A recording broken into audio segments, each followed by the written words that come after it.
famílias e tudo mais. Mas nesse momento nós vamos pensar um pouco sobre a mensagem do livro de Revelação, do Apocalipse, né? E é interessante quando a gente prega no livro de Apocalipse, porque muita gente tem um certo receio com o livro de Apocalipse, né? Dá a impressão de que é um livro que fala de monstros, de destruição, de catástrofe, né? Aquela coisa que você não entende direito o que está acontecendo. Que negócio é esse de um monstro de trocentas cabeças, não sei quantos olhos e não sei quantas asas? E você começa a ler e para um leitor desavisado é muito estranho. Não é muito comum, não é muito difícil de acontecer as pessoas virarem e declararem assim: pastor, eu leio Apocalipse e eu não entendo nada. Eu fico com medo de tudo aquilo lá que eu vou lendo, porque dá a impressão de que vai ser uma coisa terrível, né? Mas hoje eu quero pensar um pouquinho sobre qual é a mensagem central desse livro. Que revelação é essa que João recebe ali e que é tão importante para as nossas vidas? Quero pensar um pouquinho com os irmãos sobre e quebrar esse estigma, né, mostrando que é uma bênção você conhecer a revelação dada por Deus a João ali sobre as coisas que vão acontecer. E eu quero que o teu coração se aqueça junto comigo hoje, pensando um pouquinho nisso, né? Se os irmãos puderem fechar a porta de vidro, vai ser bom, que ajuda no frio e ajuda nessa barulheira. Que os motoqueiros, acho que elegeram essa rua aqui para passar, né? Então, abra sua Bíblia no livro do Apocalipse, capítulo 1. Nós vamos ler os 6 primeiros versículos a princípio. E a gente vai pensar um pouquinho aqui sobre essa revelação de Deus, né? E o que ela tem de tão importante para a gente. Quem encontrou diz amém. Não, todo mundo tem que dizer amém, porque está aqui o texto, né? Antigamente a gente falava, a gente até brincava, né? Quem não encontrou, escola bíblica dominical, né? Aprender a manejar bem a Bíblia, mas não é difícil você encontrar Apocalipse. Então diz a palavra do Senhor assim: revelação de Jesus Cristo, que Deus lhe deu para mostrar aos seus servos o que em breve há de acontecer. Ele enviou o seu anjo para torná-la conhecida ao seu servo João, que dá testemunho de tudo o que viu, isto é, a palavra de Deus, o testemunho de Jesus Cristo. Feliz aquele que lê as palavras desta profecia. Felizes aqueles que ouvem e aguardam o que nela está escrito. Eu vou ler de novo esse trecho. Feliz aquele que lê as palavras desta profecia, e felizes aqueles que ouvem e guardam o que nela está escrito, porque o tempo está próximo. João, entre os mortos e o soberano dos reis da terra. Ele que nos ama e nos libertou dos nossos pecados por meio do seu sangue, e nos constituiu reino e sacerdotes para servir seu Deus e Pai. A ele sejam glória e poder para todos sempre. Amém. Olha que abertura maravilhosa do livro de Revelação, do livro de Apocalipse. Uma abertura assim que já enche o nosso coração. E nela está contida toda a essência da mensagem que Deus revela ali. Nessa abertura nós temos todos os elementos que são centrais do livro de Apocalipse. E eu quero compartilhar isso com a igreja hoje. A gente está falando aqui do apóstolo João, aquele que Jesus amava, né? Ele que é chamado apóstolo do amor, né? Mais ou menos ali no ano 103, preso, né, exilado na ilha de Patmos, com 95 anos de idade, mais ou menos, recebendo de Deus uma revelação que eu não sei dizer se ele compreendeu a sua totalidade naquele momento, eu não sei dizer, mas ele fielmente registrou cada coisa que Deus ia revelando para ele ali, né? E eu imagino a dificuldade, meus amados, porque o Apocalipse ele é um texto cheio de alegorias. Vocês sabem o que é uma alegoria? Vou puxar a memória de vocês, puxar a memória ali do irmão Mauri, que já foi carnavalesco, né? Antes de Deus resgatar esse homem, né? Tinha sido carnavalesco. O que é uma alegoria? Uma alegoria é algo que você constrói, é uma imagem que você constrói, né? Que vai simbolizar uma outra coisa, né? É interessante, a figura do carnaval explica muito esse negócio de alegoria. Porque você olha lá um carro todo cheio de escultura, aí a descrição é assim: esse carro simboliza o rei guerreiro dos índios, não sei do que, não sei aonde, não sei para onde. Não sei. E você vê a descrição, você fala, que coisa maravilhosa. Você olha pro carro alegórico e fala, só não estou vendo isso aí, mas já que é isso que eles estão dizendo, tá bom. Alegoria é isso. E o livro do Apocalipse ele é cheio disso, cheio de alegorias, cheio de imagens que não são exatamente o que você vê, mas elas têm um significado por trás delas. Então, aquilo começa a ser revelado ali ao apóstolo João, e ele vai registrando isso. E aqui tem uma curiosidade, né? E eu pude sentir na pele essa curiosidade que aconteceu aqui. Eu estava tentando arrancar meu dedo fora, os irmãos percebem aqui. Estava montando um negócio de chapa de galvanizado lá em casa, acabou escorregando a mão e aquilo corta mais que faca, né? Então ficou bonito, 7 pontos eu levei aqui. E aí eu fui preparar a mensagem, né? Já tinha meio que um rascunho, só que eu sempre digito a mensagem, né? Como é que eu ia digitar aqui? Aí eu usei aquele artifício de digitar o texto para o Word. Eu não sei se vocês já usaram isso. Eu nunca tinha usado. Você põe lá para digitar, você vai ditando o texto, ele vai escrevendo o texto para você, assim, né? Ele vai escrevendo. E a vantagem de você digitar e ele escrever é que eu sou dislexo, né? Então, normalmente, eu escrevo as palavras faltando letra, com letra trocada. Os irmãos já devem ter percebido no WhatsApp da igreja, né? E quando eu comecei a digitar para ele, eu percebi que ele escrevia bonitinho, sem erro de português. Tranquilo ali, ele ia registrando para mim ali o que eu ia conversar com os irmãos hoje. E foi o que aconteceu com o João em tudo que ele tinha escrito até então. É possível que esse João aqui, no Evangelho, em todos os outros escritos, né, ele tenha usado uma coisa que a gente chama de amanuense. Ou seja, era um funcionário onde ele ia ditando e aquele funcionário ia escrevendo para ele, né, o que ele estava ali dizendo. Só que o Apocalipse foi diferente, ele estava preso, né?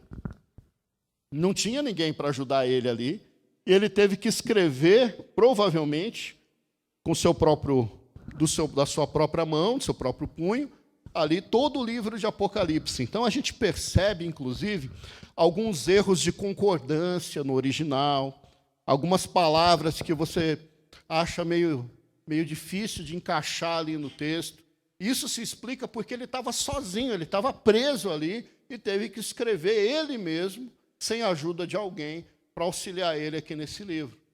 Então, a gente tem um desafio muito grande quando a gente vai analisar, principalmente no original, aqui algumas coisas do livro de Apocalipse. Mas tranquilo, a mensagem principal, ela está preservada. A mensagem que aquece o nosso coração, ela está ali. E é isso que a gente vai falar hoje. Era um tempo difícil, viu? Já a perseguição da igreja já tinha começado, estava ali na época já do imperador Domiciano. Então, não era uma coisa muito tranquila. Mas quando João é escolhido por Deus para receber essa revelação, ele começa a registrar. E o Apocalipse, ele é um desafio para a gente, porque a gente olha o texto e a gente consegue entender algumas coisas ali que eram para aquela época específica de João. Só que quando a gente começa a se aprofundar um pouco mais, dá a impressão de que ele faz também um relato histórico do que viria anos e anos e séculos para frente. Só que, meus amados, o grande e mais importante evento do Apocalipse ainda não se cumpriu. E é aquele que a gente espera todos os dias. Que é a grande, maravilhosa e triunfante volta do nosso Senhor Jesus Cristo. Esse é o grande acontecimento de Apocalipse. Aquele que nós aguardamos com ansiedade, né? Principalmente se você tem certeza da tua salvação. Se você é convicto que Deus te escolheu, que Deus te remiu, que Deus te resgatou da sua antiga vida, te colocou uma nova forma de viver, salvo, remido, você aguarda junto comigo esse dia tão triunfal que todos os olhos verão e que vai marcar definitivamente a vitória de Cristo sobre o pecado e resgatando todos aqueles que ele trouxe para si. Essa é a mensagem central do livro. Mas tem algumas coisas aqui que é interessante a gente ir verificando, né? Tem uma curiosidade, né, no livro de Apocalipse, que é o próprio autor, né? João, ele era um discípulo, um dos mais próximos de Jesus, eu arrisco dizer que talvez o mais próximo de Jesus. Tem uma curiosidade sobre João, que a gente até falou hoje na Escola Bíblica Dominical, se você não veio, deixou de ganhar, né? A gente estava comentando sobre um finalzinho do Evangelho de João, onde Jesus, naquele diálogo com Pedro, né? Pedro, você me ama, tal. No final, Jesus dá a entender para Pedro como Pedro morreria. Aí Pedro diz para Jesus, tudo bem, entendi, mas e João? Aí Jesus diz assim, mas se eu quiser que João nem morra, nem passe pela morte, né? O que isso te importa? Né? Ou talvez Jesus tenha usado alguma coisa tipo, não é da vossa ossada. Ou talvez não é da tua conta mesmo. Mas fato é que ficou um rumor entre os discípulos de que talvez João nem passaria pela morte, né? É lógico que o próprio texto vai desmentir isso, dizendo que Jesus não afirmou que ele não passaria pela morte. Mas uma coisa interessante é que João, a tradição, né, entende que João foi o último a ser morto, o último a morrer. E morreu de morte natural, né? Muito idoso. E talvez Deus tenha preservado esse homem para escrever esse livro tão maravilhoso para a gente. Sabe o que significa o nome de João? Significa o seguinte, que Deus é misericordioso, benevolente e perdoa. Fala sério, se não é o resumo do plano de resgate de Deus do homem caído, né? O Deus que é misericordioso, que é totalmente bom e que perdoa os nossos pecados, ele nos busca. Interessante, né? Que o próprio significado de João já traz a mensagem do que Deus é para nós. E está aqui João, o evangelista, escrevendo esse último livro da Bíblia. Mas deixa eu fazer uma pergunta para vocês. Qual era o nome do profeta que anunciou o início do ministério de Jesus na terra?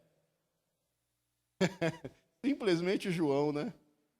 Simplesmente João. Também era João. Isso não sei porquê, sempre me intriga. Quando você pega lá o começo do Evangelho de João, né? No princípio era o Verbo estava com Deus, o Verbo era Deus, o Verbo estava com Deus no começo de todas as coisas, tudo foi feito por ele, sem ele nada do que foi feito se fez. E aquele discurso maravilhoso sobre a Trindade, sobre a criação, aí dá uma pausa e tem um versículo dizendo assim, houve um homem enviado por Deus, cujo nome era João. A minha mão está meio difícil hoje.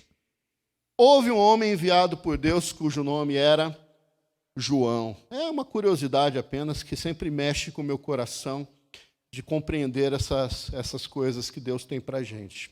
Então, meus amados, a gente tem uma primeira compreensão aqui de que o livro de Apocalipse ele não é algo para nos dar medo. Pelo contrário, ele é um livro para nos dar esperança. O livro do Apocalipse não é um livro para nos encher de dúvidas, mas ele é um livro para fortalecer a nossa certeza de que Cristo vai voltar para resgatar a sua igreja. O livro do Apocalipse não é algo para a gente ficar preocupado se eu entendo ou não entendo aquela alegoria, aquela imagem que João constrói lá e escreve tão detalhadamente. Posso não compreender os detalhes daquilo, mas eu compreendo que aquilo é apenas o enunciado daquele grande e maravilhoso dia em que Cristo vai me buscar e vai buscar você e vai buscar a igreja do Senhor. Amém? Graças a Deus. Então, feliz é aquele que conhece essa profecia. Felizes são aqueles que compreendem essa mensagem. E lá no versículo 5, nós temos um relato bem interessante, quando ele resume a pessoa de Jesus Cristo em 3 pontos. E esses 3 pontos, eles são muito importantes para a gente entender eles. O versículo 5 vai dizer que Jesus, ele é a testemunha fiel. Ele é a testemunha fiel. Eu não sei se você já teve a oportunidade de servir como testemunha num processo diante de um juiz. Se você já teve, vocês sabem como é desagradável, né? Porque ele vira para você e fala assim, você está aqui na condição de testemunha, então se você mentir, você pode ser preso. Se você omitir, você não pode, você tem que falar o que você sabe, né? E é aquela situação. E uma testemunha, ela só tem valor se ela for verdadeira. Se ela for fiel à sua palavra. Hoje de manhã nós falamos sobre as mentiras que correm por aí, sobre as fake news que correm por aí, né? E é interessante que Deus, através da sua palavra, ele criou vida. Quando nós olhamos a Bíblia e percebemos as primeiras palavras de Deus ali no Gênesis, a gente vê Deus criando vida. Deus criando tudo aquilo que serviu de preparo para que o homem também fosse criado. E quando a gente vê as primeiras palavras de Satanás na Bíblia, a gente vê Satanás usando também da palavra para criar morte, destruição e separação. A palavra tem um poder maravilhoso, né? A gente precisa entender isso.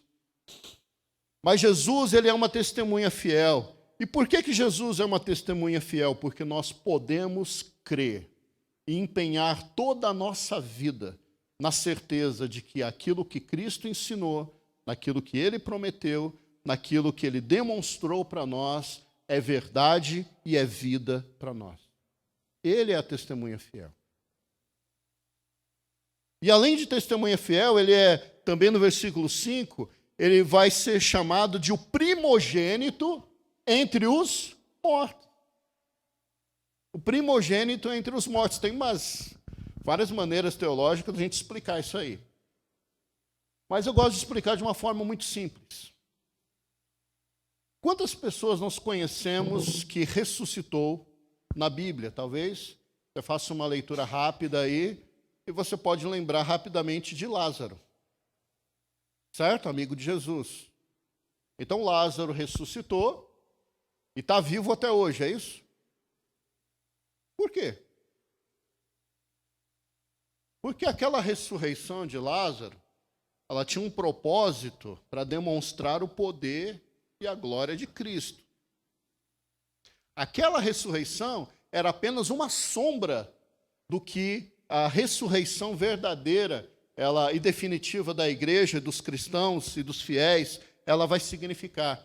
Porque quando Cristo ressuscita a si mesmo, ele ressuscita para a eternidade. Então, nesse sentido, ele é o primeiro que experimentou algo que eu e você vamos experimentar. Porque se nós não estivermos mortos, se nós não estivermos vivos no dia da volta de Cristo, o que vai acontecer conosco? Nós ressuscitaremos para viver com Ele. Se você quiser os detalhes disso, Escola Bíblica Dominical, tá? Não vai dar tempo aqui. Quem? Se os cariocas deixarem aí a gente dar aula.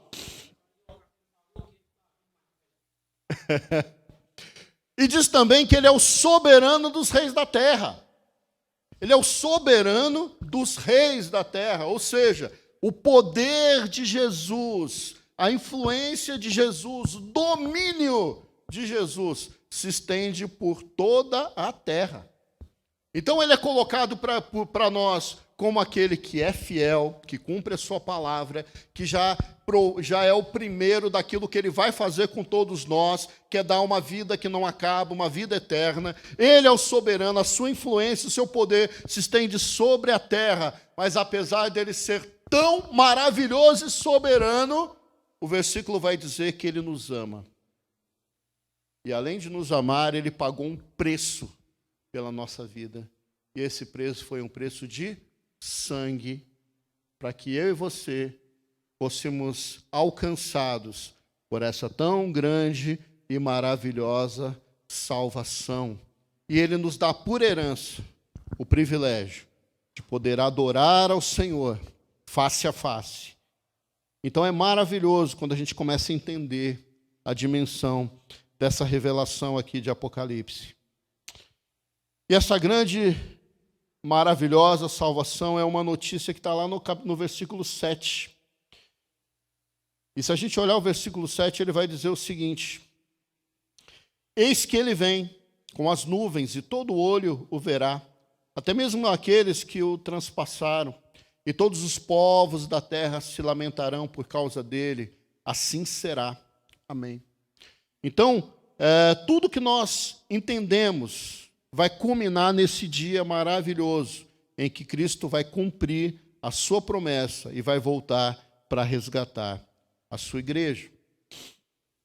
E depois, na sequência, a gente vai ver que essa palavra, essa revelação, ela foi direcionada a 7 igrejas.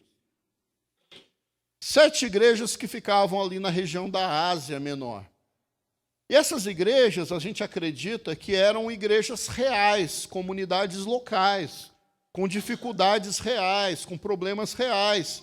E o livro é direcionado a elas com um propósito muito simples, de que essa mensagem recebida por elas fosse expandida e levada para outras igrejas e para outras igrejas, até chegar a mim e chegar a você.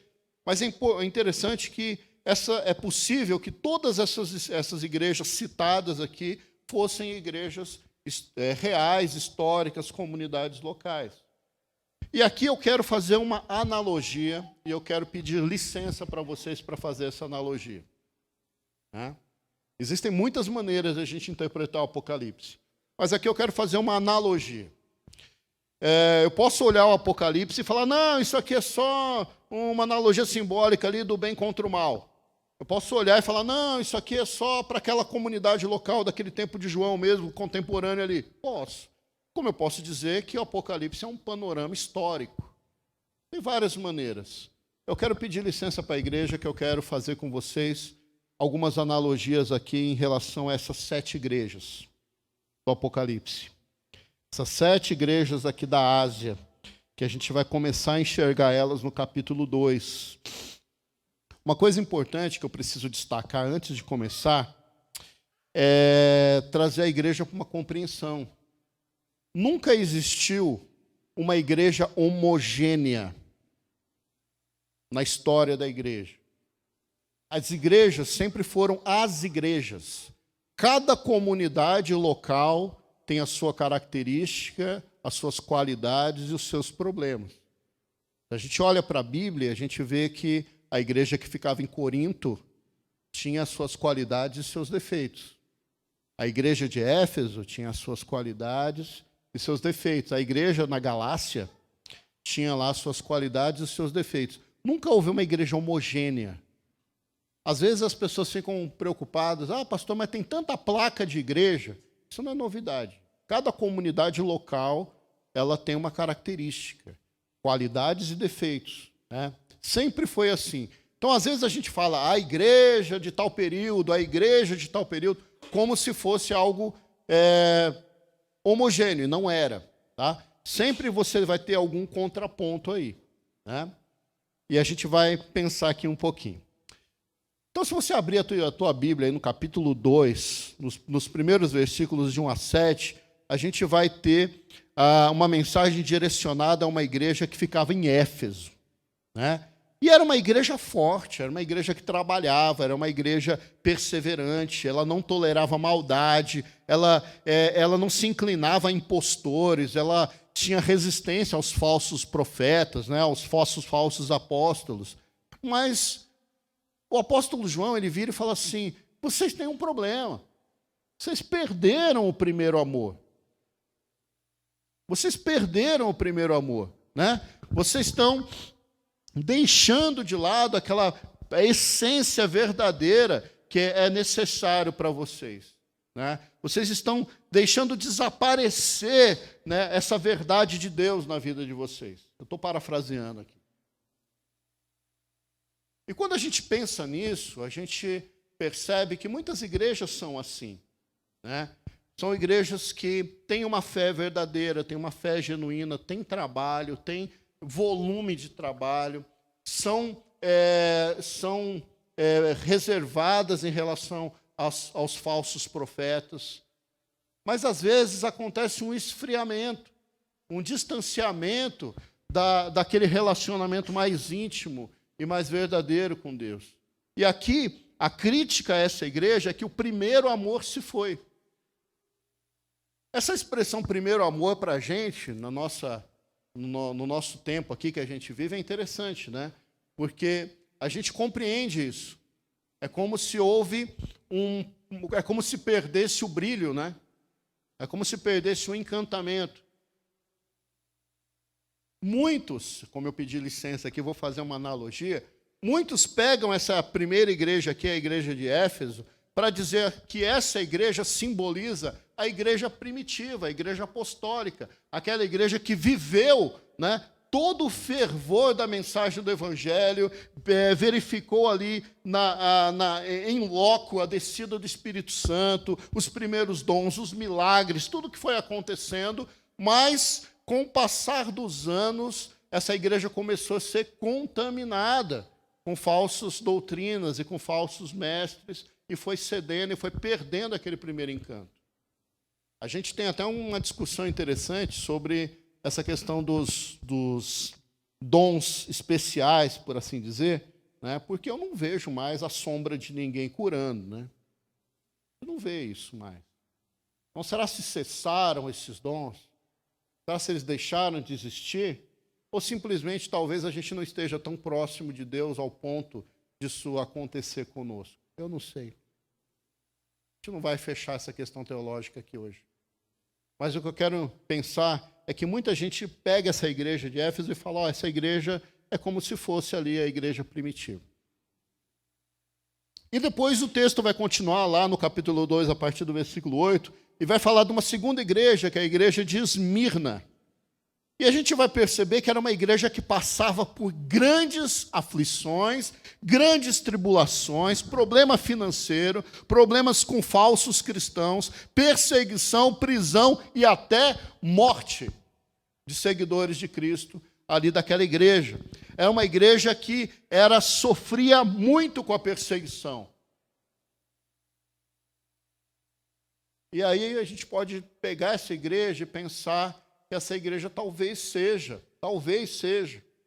o período dos mártires, onde os cristãos serviram de ração para leão, onde os cristãos foram crucificados em massa por confessar o nome de Jesus Cristo.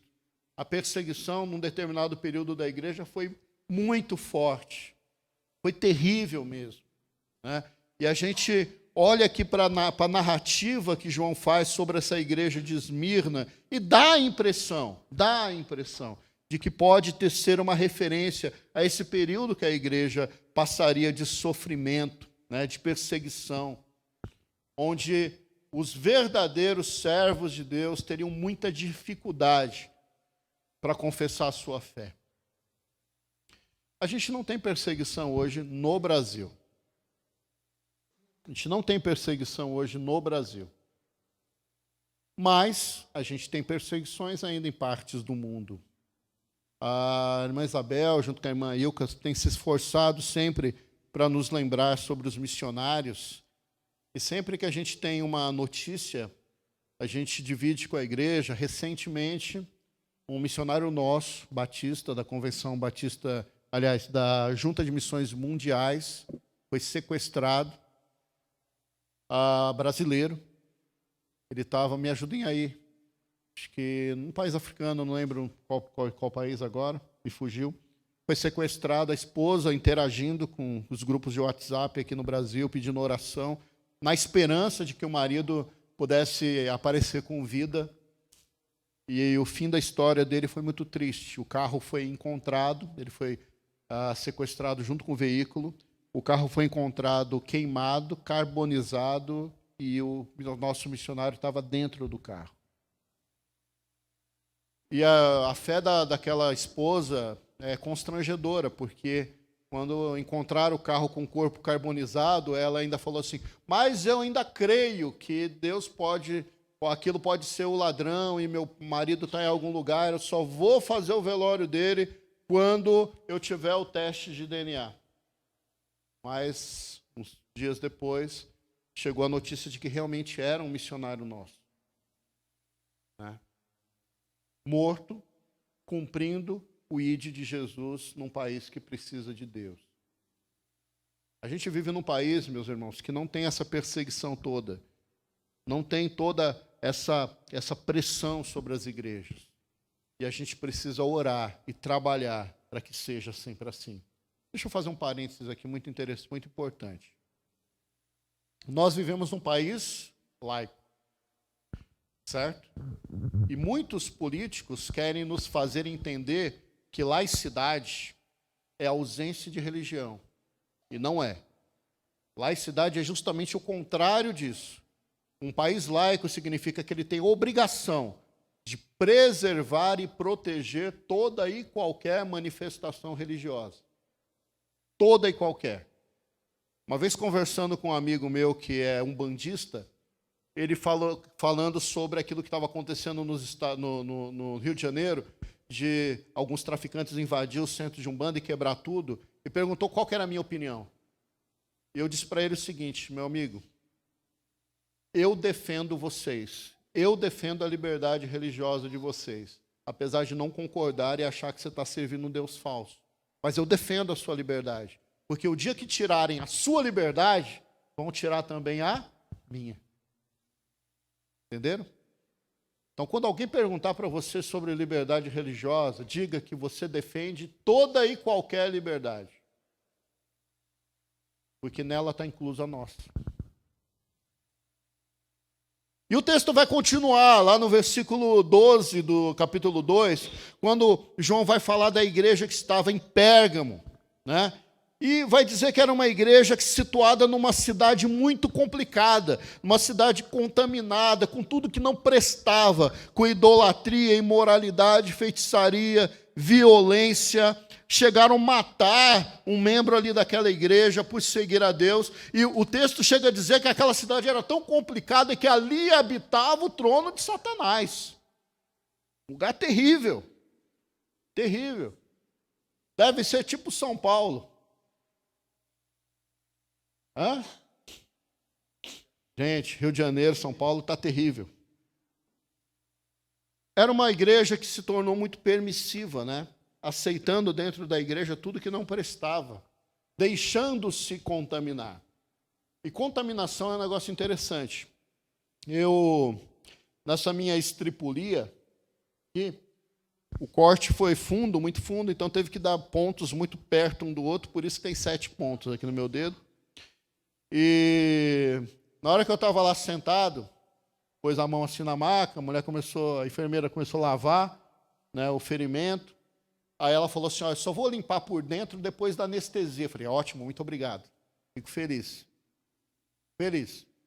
Aí ela falou: o senhor vai ficar sentado ou o senhor vai deitar? Eu falei: não, eu estou bem aqui sentado. O senhor não vai desmaiar não, né? Eu falei: não, pode ficar tranquilo. Foi só 3 anos e meio de voluntariado no Hospital das Clínicas em São Paulo.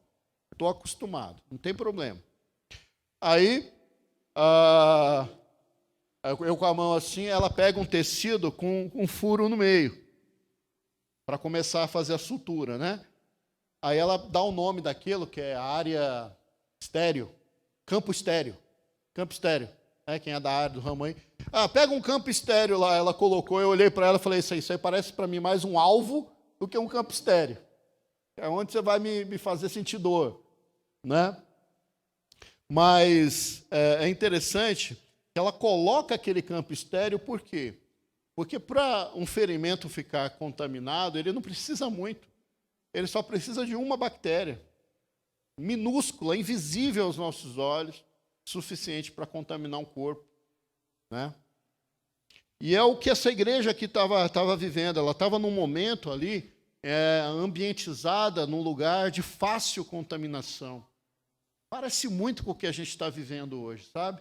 A gente tem uma facilidade de contaminação da igreja muito grande, porque a igreja ela é bombardeada de todos os lados, e a gente tem que tomar cuidado, porque é o exemplo do lençol, né? Você pega um lençol branco e coloca ele no varal. Aí eu faço a pergunta óbvia, o que você vê? Aí você me responde, pastor, eu vejo um lençol branco no varal. Ok. Aí vem um besouro sujo de barro, bate lá no meio lá e cai, fica uma manchazinha lá do besouro. Aí eu pergunto para vocês, e agora? O que você vê? Aí você me responde, um lençol sujo. Tem mais limpo ou tem mais sujo? Não importa, já está contaminado. A gente tem que tomar muito cuidado como igreja, porque são as pequenas contaminações que levam a igreja a grandes quedas. Às vezes, a gente é taxado de chato por fazer questão de algumas coisas, mas são as pequenas coisas que vão contaminar o corpo inteiro. Então, essa igreja aqui de Pérgamo, ela tem essa mensagem para a gente. A gente tem que tomar cuidado com a contaminação, né? E quando a gente faz uma analogia, alguns falam assim, essa igreja é a igreja imperial, a igreja oficial de Roma, que se tornou muito grande, transformou o cristianismo na religião oficial, mas permitiu a entrada da idolatria dentro da igreja e tantas outras coisas. Bom, é uma interpretação possível. Para mim é mera especulação, mas é uma interpretação possível que a gente precisa considerar. Versículo 18. Acompanha comigo aí. Quantas igrejas faltam, gente? Perderam a conta já? Aí a gente tem aqui a igreja de Tiatira, né? Lá no versículo 18 do capítulo 2. Tem obras, tem amor, tem fé, né? Mas tolera dentro de si situações que são rejeitadas por Deus, né? É uma igreja preguiçosa, uma igreja que não se interessa pela proclamação do Evangelho. É uma igreja que se afasta da Bíblia, se afasta da palavra de Deus. E aí, se a gente for fazer uma associação aqui, ela pode facilmente ser entendida como aquele período que a gente chama de trevas, né? Toda a igreja da Idade Média que foi perdendo a sua essência, totalmente. Foi deixando de lado Deus e a sua palavra. Capítulo 3, versículo 1, igreja de Sardes, né? Igreja de Sardes. E era uma igreja que tinha fama de estar viva, mas na verdade era uma igreja morta aos olhos de Deus. Era uma igreja que ela é repreendida aqui por Deus, porque ela deveria se arrepender daquilo, né? Só que aí quando a gente olha lá o versículo 4 do capítulo 3, tem uma coisa muito interessante sobre essa igreja. Versículo 4. No entanto, você tem aí em Sardes uns poucos que não contaminaram as suas vestes. Eles andarão comigo, vestidos de branco, pois são dignos. É interessante, né? Uma igreja toda contaminada, que se sentia muita coisa, mas na verdade estava morta. E de repente a revelação aqui vai dizer que no meio de tudo aquilo de errado, todo aquele afastamento, ainda haviam pessoas fiéis. Ainda haviam pessoas fiéis. E aqui eu quero que a gente pare para pensar aqui uma coisa interessante sobre isso aqui. Obviamente eu não posso afirmar isso, é mera analogias que eu estou fazendo aqui. Mas a igreja que recebeu o movimento da reforma protestante, ela era muito parecida com o que estava acontecendo aqui com Sardes. Era uma igreja grande, poderosa, que se sentia muito importante, mas é uma igreja que estava morta aos olhos de Deus. A igreja católica, naquele momento, naquele momento histórico, estava totalmente contaminada com doutrinas que são especulações humanas, como purgatório, indulgências e tudo mais. Só que no meio de tudo aquilo, ainda havia alguns fiéis. Alguns homens que voltaram a sua mente para a Bíblia, para a palavra de Deus, e o Espírito Santo começou uma fagulhazinha que resultou em toda a reforma que nós temos hoje e que nós somos herdeiros dela. Eu não posso afirmar que a igreja de Sardes está se referindo ao período da reforma, mas é muito interessante que parece muito isso. Parece muito com isso.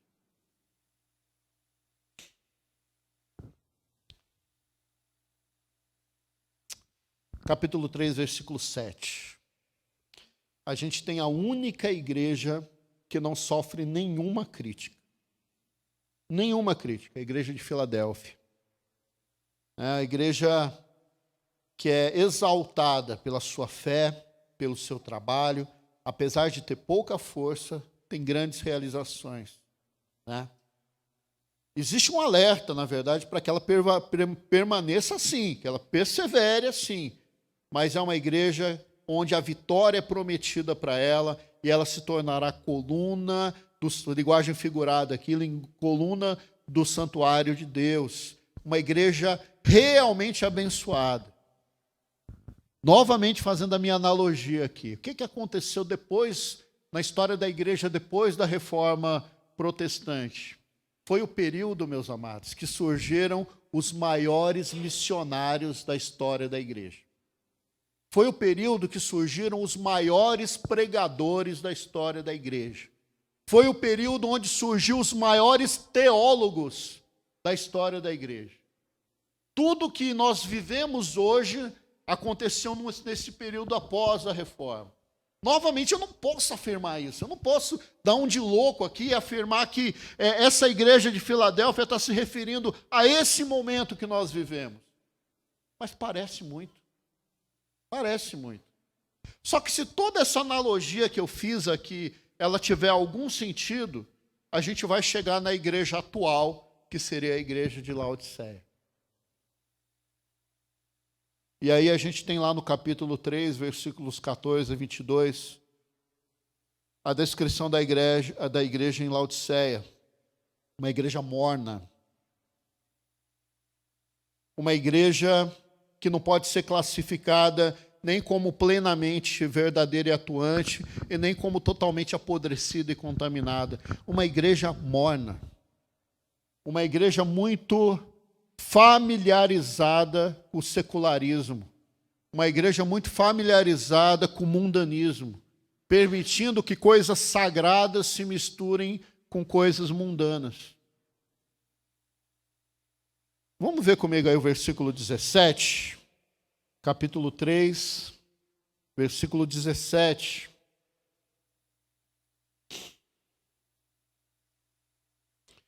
Capítulo 3, versículo 17. Projeta aí para mim que eu estou com dificuldade. Você diz, estou rico, adquiri riquezas e não preciso de nada. Não conhece, porém, que é miserável, digno de compaixão, pobre, cego e que está nu. Pobre, cego e nu. A igreja de Laodiceia, ela é mostrada como uma igreja que se sente numa situação que, na verdade, diante de Deus, ela não está. Ela se sente numa situação que, ao passar pelo crivo de Deus, ela não se comprova como verdadeira. É uma igreja que está sofrendo por conta da sua cegueira, em relação à autocrítica, em relação a ela. Versículo 19, a gente vai ler que Deus ainda ama essa igreja. E Ele repreende essa igreja, chama essa igreja para o arrependimento. Versículo 19, repreendo e disciplino aqueles que eu amo. Por isso, seja diligente e arrependa-se. Será que não é essa a mensagem de Deus para a nossa igreja hoje? Igreja cristã no mundo, igreja cristã no Brasil, igreja cristã aqui em Pouso Alegre, segunda igreja batista em Pouso Alegre. Será que não é justamente essa a mensagem de Deus para nós? Dizendo, olha, como Deus me ama, Ele me repreende como um pai que ama. E Ele me chama a uma mudança, né, de relacionamento. E lá no versículo 20, a gente vai ter aquele versículo que todo mundo conhece. Eis que estou à porta e bato. Se alguém ouvir a minha voz, abrir a porta, entrarei, cearei com ele e ele comigo. Cansei de ouvir esse versículo sendo usado para fazer apelo evangelístico. Cansei. Cresci ouvindo esse versículo sendo usado em momento de apelo. Jesus está à porta do teu coração, pedindo para que você abra o teu coração. E aí agora você percebe que esse versículo não tem nada a ver com isso. Ele é um clamor para que a igreja volte a abrir-se para Cristo. Volte a ter uma comunhão verdadeira com Cristo. Existe uma promessa para a igreja que volta para Cristo, que está no versículo 21, né? Ao vencedor será dado o direito da vida eterna. Mas eu quero concluir a nossa mensagem aqui, pensando nesse versículo 20, tão conhecido nosso. E olhando para ele, a gente percebe duas situações, 4 situações. Eu tenho que fazer 4 com essa mão. 4 situações, sendo 2 da nossa responsabilidade. E 2 são consequência da fidelidade de Deus para com a igreja, para conosco, né? Eis que estou à porta e bato. Se alguém ouvir, como é que eu ouço a palavra de Deus? Como é que a gente descobre a palavra de Deus? Será que Deus vai mandar um anjo na casa de cada um de nós? Não. Como é que eu descubro a palavra de Deus? Através da Bíblia. Se alguém me ouvir. E como ouvirão se não há quem? Se alguém ouvir. Ouvir é responsabilidade de Deus ou é minha? Minha. Eu tenho que ouvir. A segunda parte, se alguém ouvir e abrir a porta. Você abre a porta da tua casa para um desconhecido? Não, você só abre a porta da tua casa para quem você quer que entre. E, aliás, tem muita gente que você conhece e você não abre a porta da tua casa. Mas qual que é o símbolo disso aqui, pastor? Como assim abrir a porta? Né? Muitas vezes os bloqueios, né, para a gente ter um conhecimento verdadeiro de Deus está na gente mesmo. E a gente precisa romper com esses bloqueios. A gente precisa se abrir para Deus. Só que quando eu escuto a voz dele, eu me abro para essa revelação, para essa palavra. Eu abro o meu coração para essa palavra. Acontece algo que agora é da parte de Deus. Não é mais a minha parte.